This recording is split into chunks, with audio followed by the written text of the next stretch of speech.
Assalamualaikum warahmatullahi wabarakatuh. Alhamdulillahi rabbil alamin. Wassalatu wassalam ala sayyidina Muhammadin wa ala alihi wa sahbihi ajma'in. Allahumma aftah lana hikmataka wa nshur alayna ala rahmatika ya zal jalali wal ikram. Rabbi yassir wa la tu'assir. Rabbi tammim bi khair. Rabbi shrah li sadri wa yassir li amri wa hlul 'uqdatam min lisani yafqahu qawli. Wasaddid lisani wahdi qalbi bihaqqi sayyidina Muhammad sallallahu alaihi wasallam. ولا حول ولا قوة إلا بالله العلي العظيم ولا حول ولا قوة إلا بالله العلي العظيم ولا حول ولا قوة إلا بالله العلي العظيم. Kita tengok kenaan dengan apa ni syarat-syarat wajib puasa bagi orang yang berpuasa. Sambung lagi kuliah kita ni, iaitu syarat yang seterusnya bagi orang berpuasa ni hendaklah suci daripada haid dan nifas. Ini nisbah bagi orang perempuan.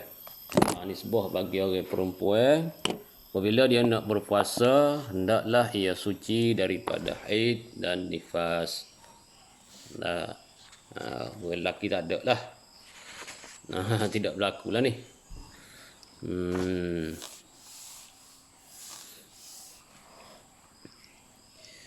Dan bagi orang perempuan yang haid dan nifas, beberapa perkara yang perlu mereka ingat, iaitu yang pertama, apabila mereka didatangi haid ataupun nifas, berlaku haid ataupun nifas ke atas diri mereka, mereka hendaklah wajiblah mereka memutuskan diri mereka daripada berpuasa.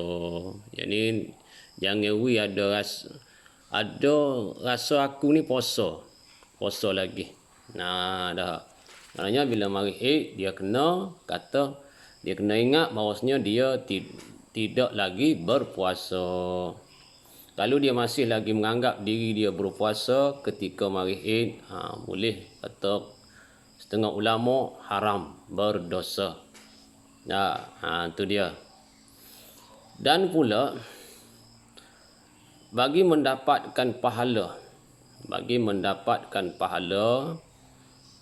bagi perempuan yang haid dan nifas yang tidak sah berpuasa, tidak boleh berpuasa saat ni, hendaklah ia niat meninggalkan berpuasa. Tidak berpuasanya dia tu kerana apa? Kerana menjunjung titah perintah Allah Ta'ala. Dia kena mari niat dalam hati dia, tak puasanya aku ni kerana aku junjung titah perintah Allah Ta'ala. Maka tak puasanya dia dengan sebab haid dan sebab nifas tu, ataupun sebab nifas tu, maka dapat pahala tak puasa tu. Sekiranya mari haid mari nifas dia tidak berpuasa tapi dia tak niat lagu tu, maka tidak berpuasanya dia tu sebab haid ataupun sebab nifas tu tidak dapat pahala. Itu dia. Jadi untuk supaya perempuan yang haid ataupun perempuan yang nifas ni dapat pahala, mereka meninggalkan puasa sebab haid sebab nifas, mereka kena niat, iaitu niatnya mereka meninggalkan puasa ini kerana menunaikan perintah Allah Ta'ala. Kenapakah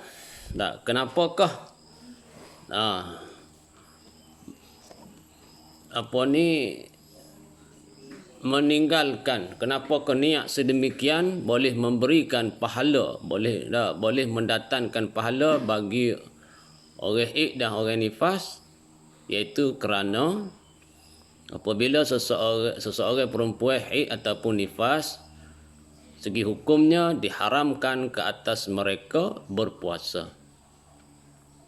Dan dalam kaedah fiqh, meninggalkan perkara haram adalah ibadat.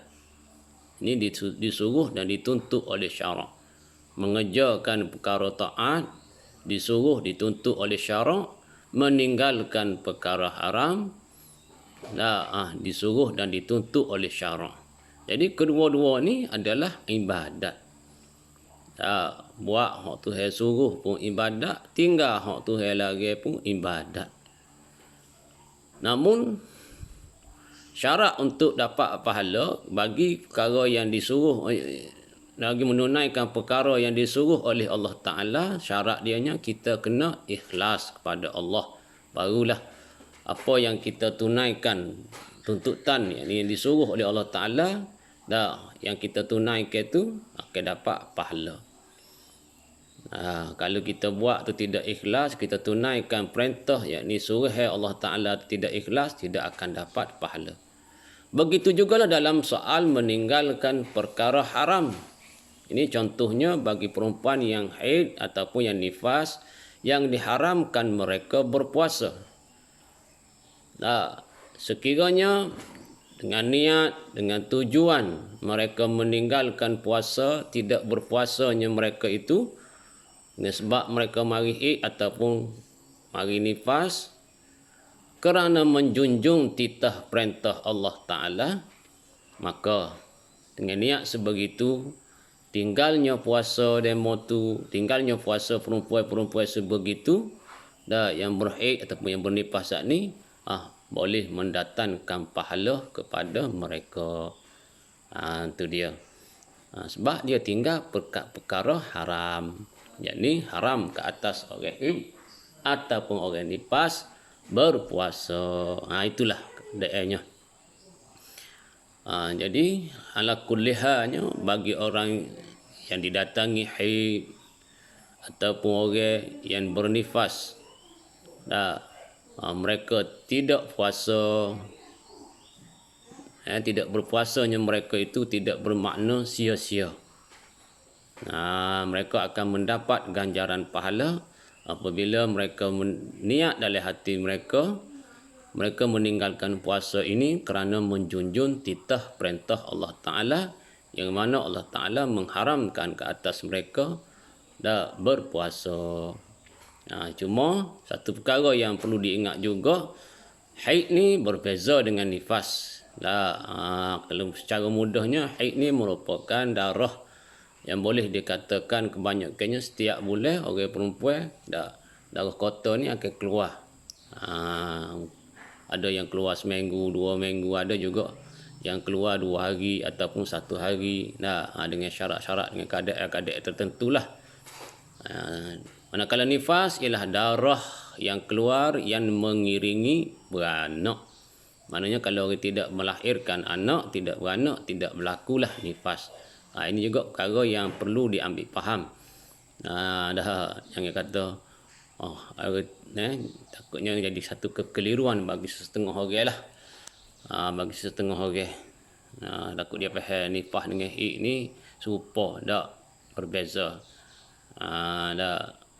Haid itu darah kotor yang keluar kebanyakan bagi perempuan ni setiap bulan. Namun walaupun begitu, ada juga darah haid itu keluar, setengah orang tak pernah keluar darah haid pun ada, setengah orang itu 2 bulan sekali pun ada. Ada juga mungkin seumur hidup dia 2 kali ataupun sekali pun ada. Itu bergantung atas fizikal lah seseorang. Itu dia. Darah nifas ialah darah yang mengiringi beranak. Erti kata kalau orang tidak pernah melahirkan anak, maka tidak berlakulah darah nifas ke atas dia. Darah haid berlaku ke tak pada orang mengandung? Itu atas khilaf. Ada setengah mengatakan darah yang keluar ketika perempuan mengandung juga boleh dikatakan darah haid. Ada juga yang mengatakan bukan darah haid. Itu khilaf lah. Itulah wallahu a'lam wa ilaihil marji'u wal ma'ab.